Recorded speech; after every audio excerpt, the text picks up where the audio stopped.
Bom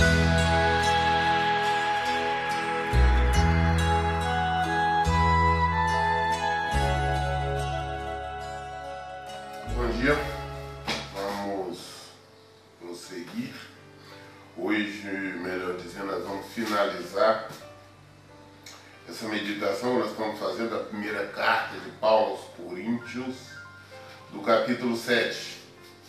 Que essa carta fala aqui exclusivamente a respeito do casamento, a respeito dos deveres do casado.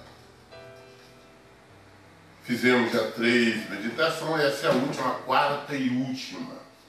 E hoje nós vamos prosseguir a partir do versículo 33. Que diz assim: mas o homem casado preocupa-se com as coisas deste mundo, em como agradar a sua mulher, e está dividido. Tanto a mulher não casada como a virgem preocupa-se com as coisas do Senhor, para serem santas no corpo e no espírito. Mas a casada preocupa-se com as coisas deste mundo, em como agradar o seu marido. Estou dizendo isso para o próprio bem de vocês, não para lhe impor restrições, mas para que vocês possam viver de maneira correta, em plena consagração ao Senhor. Ontem nós lemos a partir do versículo 33, ontem o último que nós tínhamos lido foi o 32, que diz assim: gostaria de vê-los livres de preocupações. O homem que não é casado preocupa-se com as coisas do Senhor e como agradar ao Senhor. O que Paulo está dizendo é que tanto o homem quanto a mulher casada estão divididos, porque por mais que queira agradar ao Senhor, fazer a vontade do Senhor, não é possível, porque existem outras obrigações que são mandamentos do Senhor. É um dos motivos que hoje, como ainda ontem eu falei sobre esse tema, igrejas, por exemplo, condenam algumas denominações ou algumas congregações condenam o fato do pastor líder ser solteiro, mas deveria ser o contrário. O servo de Deus, aquele que vive em função da obra, se ele tem uma família, ele tem, por mandamento do Senhor, por ordem do Senhor, ele tem que dar atenção, ele tem que dedicar-se à família. Ele tem que cuidar da esposa, ele tem que cuidar do filho. É a obrigação dele agradar a esposa. Da mesma forma a esposa agradar o marido dela. Então a prioridade dela, a prioridade sempre é o Senhor. Mas no trabalho, na tarefa é o marido, é a esposa. Então não tem condições de alguém afirmar que se dedica em tempo integral à obra do Senhor, sendo casado ou casada. Porque se assim for, estará negligenciando a sua família. Estará incorrendo em erro, em pecado, em desobediências, uma vez que o próprio Senhor determina que os casados têm que cuidar da família. Então o que Paulo está dizendo é isso: olha, se vocês conseguem ficar solteiro, solteira, que fique, que não case. Mas se não consegue, vive abrasado que case, para evitar o pecado da fornicação, da prostituição. Mas se casarem, sabe que ficam divididos. Então, se nós queremos ter liberdade, disponibilidade para fazer a obra, para cuidar das ovelhas, para cuidar do rebanho do Senhor, se nós queremos ter disponibilidade para cuidar da igreja do Senhor, para nos dedicarmos em tempo integral à obra do Senhor, você pode falar em casamento. O casado, o homem casado, ele tem os filhos para cuidar, tem colégio, tem que acompanhar os filhos, a esposa.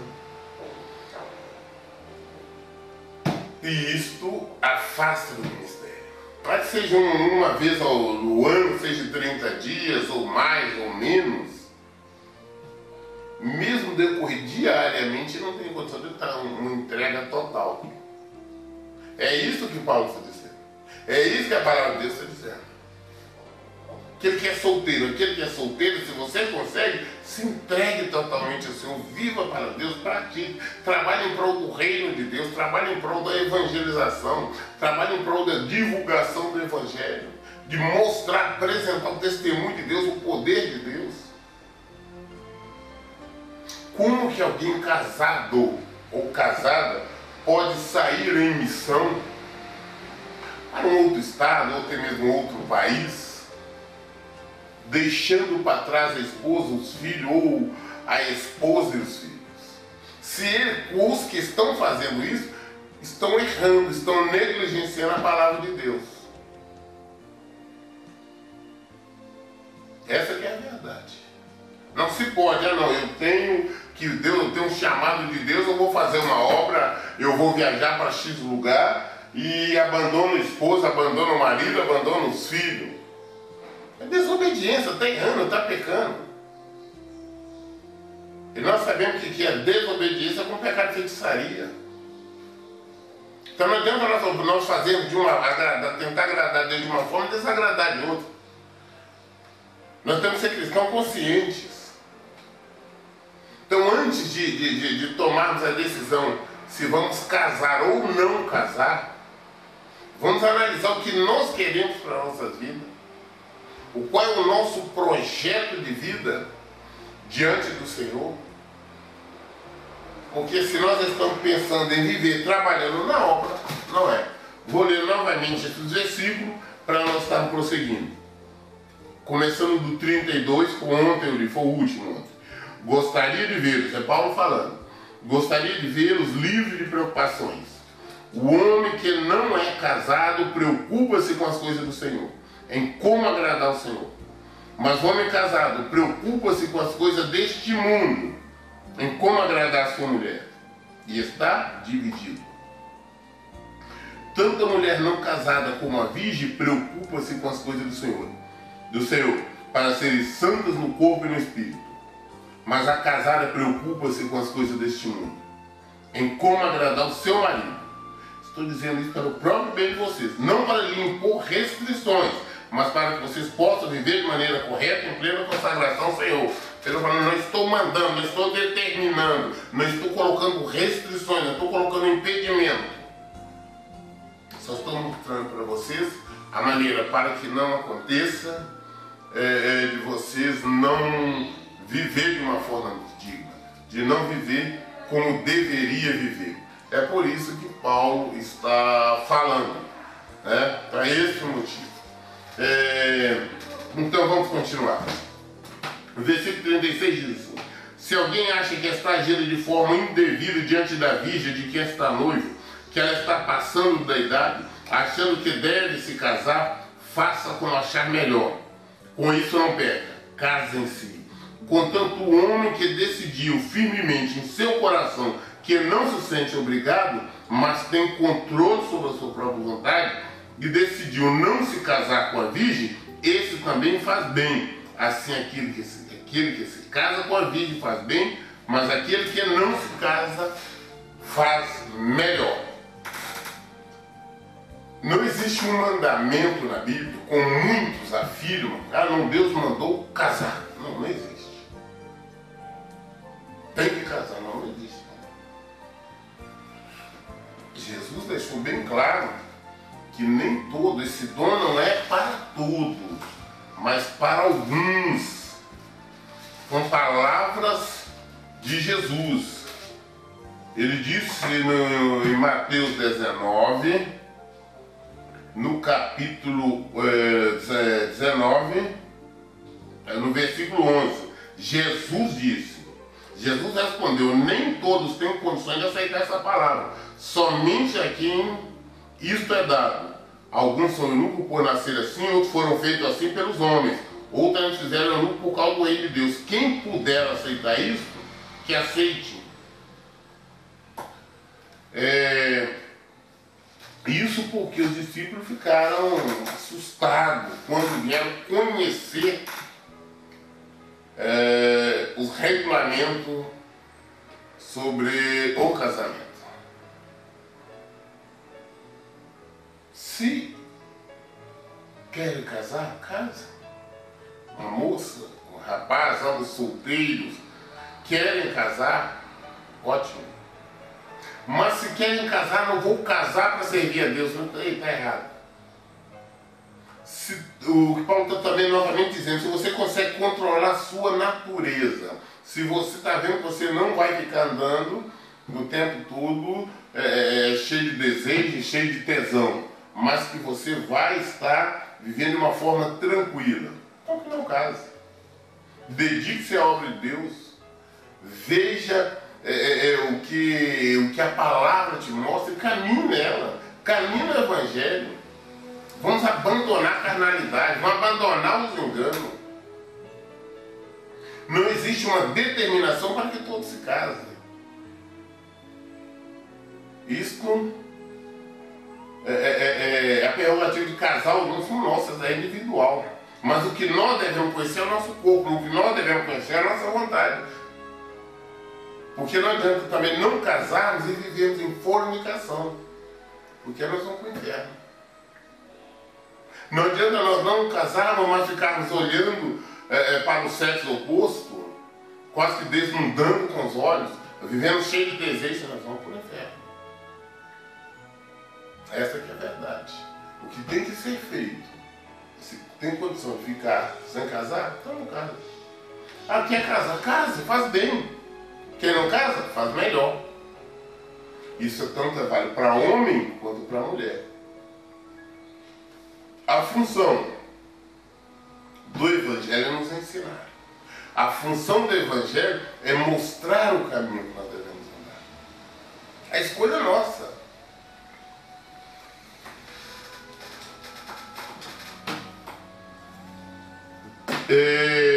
Assim que aquele que se casa com a vista faz bem, mas aquele que não se casa faz melhor.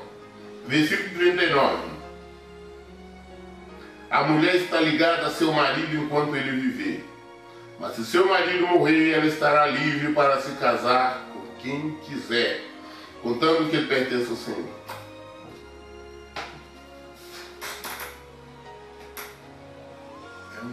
Casou.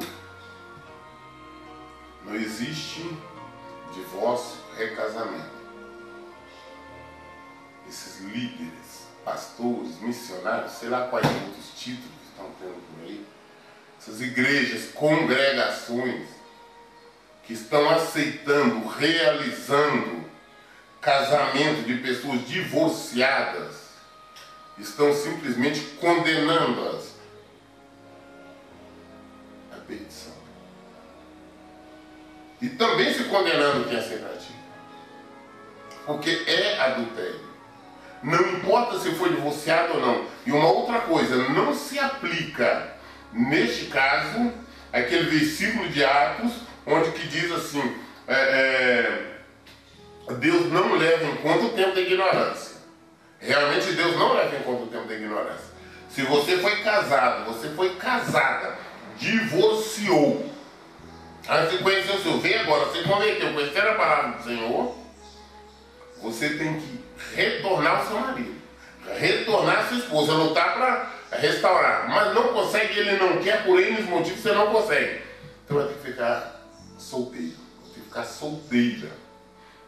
Você não vai ser condenado pelo ato de ter divorciado no passado, quando você não tinha pleno conhecimento da palavra de Deus. Mas ou você volta para o seu marido, ou você volta para a sua esposa, ou fica sem casar. Porque é uma só carne. E é adultério. Todos, absolutamente todos, que estão em segundo, terceiro casamento, não importa que são pastores, quem quer que seja, estão em adultério. É isso que a palavra de Deus fala e fala de forma clara. Aqui é bem claro. Versículo 39 de 1 Coríntios 7. a mulher está ligada ao seu marido enquanto ele viver. Enquanto o marido estiver vivo, não, eu sou divorciado, eu não sei onde ele está, ele sumiu. Você é ligado a ele. É uma só carne. Esta ligação só se acaba com a morte. O marido morreu, então tudo bem. Agora você está livre, você pode casar com quem quer que seja. Se você é uma cristã, você vai casar com um cristão, porque senão é julgo desigual. E evidentemente você só pode casar com viúvo ou solteiro também. Não existe a possibilidade de não, mas eu vou casar com divorciado. Como tem muitas igrejas casando com divorciado. Isso é uma vergonha. É uma vergonha que quem tem a palavra de Deus, tem com ela na mão, diz ensinar a palavra de Deus, comete esse tipo de aberração. É uma aberração. O que Deus uniu, o homem não separa. Não é nenhum homem, nenhuma autoridade eclesiástica, pode ser ele, quem quer que seja, tem poder de revogar um casamento. Tem poder de cancelar um casamento. Tem poder de refazer, fazer um outro casamento. Nenhuma autoridade, não importa qual seja. É a palavra de Deus, porque Deus diz o seguinte forma: aquilo que Deus uniu, o homem não separa. Não existe nenhum homem, nem posso dizer que eu sou representante de Deus, eu posso anular em nome do Senhor, porque Ele não autoriza isso. Casou, é uma só vez. Casou, está casado para sempre, até que a morte o separe. Enquanto existir vida de ambos, estão casados. Diz: mas se o marido morrer, ela estará livre para casar-se com quem quiser, contanto que pertence ao Senhor. Em meu parecer, ela será mais feliz se permanecer como está. E penso que também tenho o Espírito de Deus. Para muito, na verdade, se conseguir, houve algum problema, o marido abandonou, o marido divorciou, a esposa divorciou, não quer voltar. Lute para restaurar o casamento. Lute, clame ao Senhor que a restauração você consegue no Senhor. Mas o marido morreu, a esposa morreu. Seria melhor, na verdade, permanecesse viúvo ou viúva do que casar novamente. Mas eu não consigo ficar sozinho, eu não consigo ficar sozinha. Aí tudo bem, casa. Mas o que nós temos que entender, que para dedicar, que alguém, se alguém dedica, se alguém busca, alguém diz, não, eu quero servir o Senhor, eu quero viver para a obra de Deus, então não case. Essa última parte que nós estamos lendo é isso, então não case. E também não me vem com essa história, não, eu vou me divorciar porque é a obra do Senhor, que aí está incorrendo um outro erro. Nós não temos o direito de divorciar, não temos o direito de nos separar, se casais estão ligados até que a morte se separe. Quanto ambos estiverem em vida, estão ligados. Mas, se um morreu, nós temos a opção de escolher ou casar novamente, ou servir o Senhor. Mas igual o apóstolo Paulo dá o parecer dele, é melhor que não case. Viva por Evangelho, pratique. Nós temos que entender que aqui, o tempo nosso aqui é muito curto.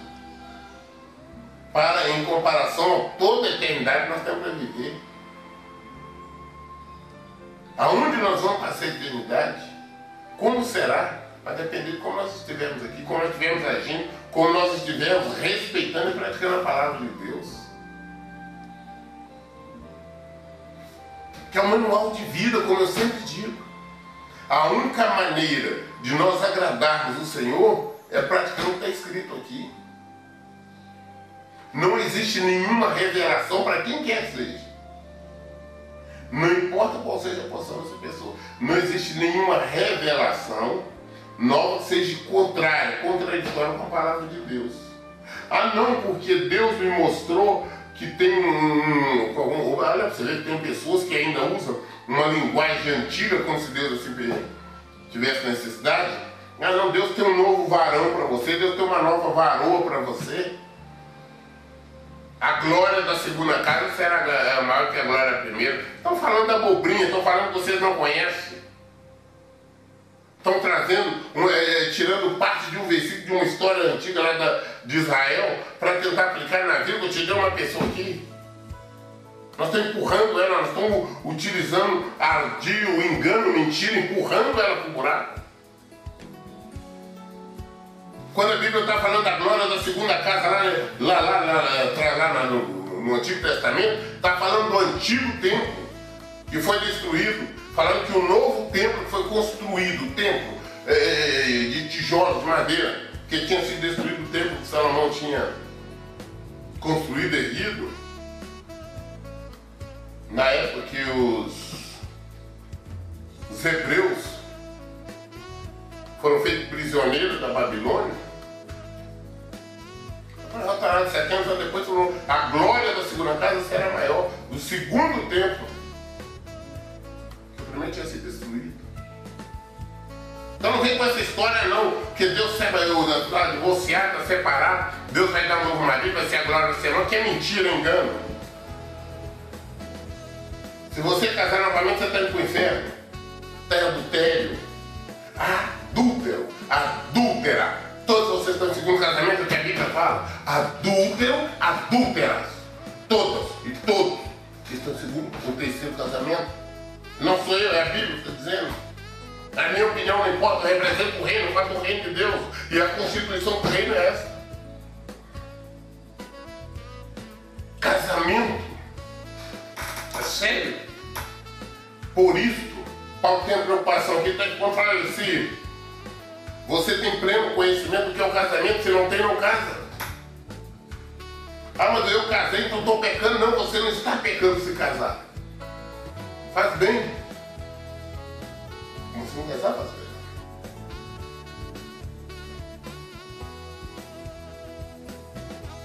Todos os casados, por mais que se dedique à obra de Deus, ao evangelismo, à divulgação da verdade, a ensinar o caminho, que essa que é a nossa função. A nossa função não é bajular, a nossa função não é estar fazendo caminho, a nossa função não é isso, é outra coisa. É ensinar a verdade, é ensinar o evangelho, é ensinar o caminho, que é Jesus. É ensinar a verdade, que é Jesus. É conduzir as pessoas para a vida, que é Jesus. Jesus diz, eu sou o caminho, eu sou a verdade, eu sou a vida. E ninguém vai a Deus se não for por ele. Ninguém. Então a nossa função é conduzir, é apresentar este evangelho. Então eu não tenho condições de dizer que é possível alguém se dedicar inteiramente à obra do Senhor. Você tem esposa, você tem filho, sogro, sogra, tem um lar, tem uma família para cuidar. Ele tem um outro sacerdócio que é da família.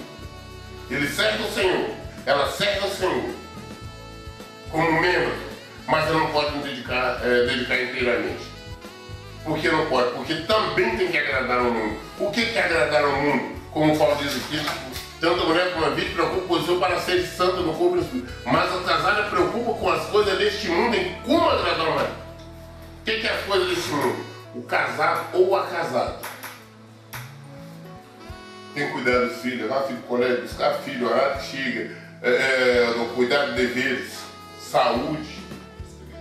O marido tem que agradar a esposa, tem que satisfazer, dar alegria à esposa, dar prazer, cuidar da esposa, cuidar dos filhos, cuidar das obrigações da casa, do lar. Tem que planejar o futuro dos filhos, das crianças. Existe uma preocupação que são coisas do mundo. Agora, quem não é, quem só vive para o Senhor, que não tem esposo, não tem esposa, dedica-se integralmente ao Senhor. Integralmente. Está disponível em tempo integral. Nós falamos, hoje é o quarto dia que nós começamos a primeira carta aos Coríntios. Começamos no versículo 1. Estamos encerrando agora no versículo 40. Então foi média de 10 versículos por dia. Se pudéssemos, tivesse mais tempo, nós com certeza levaríamos muito tempo explicando de forma detalhada. Mas não temos, e nem podemos. Mas creio que nós conseguimos explicar, tirar as dúvidas das pessoas em relação a esta carta. Porque tem muitos ensinos heréticos usando esta carta. Essa foi a nossa preocupação em explicar. E eu faço questão de salientar que a carta de Coríntios, essa carta Coríntios capítulo 7, os 2 últimos versículos que nós lemos, ela se encerra novamente apresentando de forma transparente, de forma clara a responsabilidade sobre o casamento. Porque ela o 39 diz assim: a mulher está ligada ao seu marido enquanto ele viver, mas se o seu marido morrer, ela estará livre para casar com quem quiser, contando que ele pertença ao Senhor. Em meu parecer, ela será mais feliz se permanecer como está. E penso que também tem o Espírito de Deus. Eu também penso que eu tenho o Espírito de Deus. Eu também penso que estou falando a palavra de Deus. Aqui nós não acrescentamos, nem tiramos nada. É somente a palavra de Deus. Espero que esse estudo, essa meditação tenha trazido luz, tenha trazido esclarecimento na vida de muitos. Porque o Senhor começou dizendo: haja luz, haja esclarecimento, haja entendimento. Que Deus abençoe. Um bom dia e muito obrigado.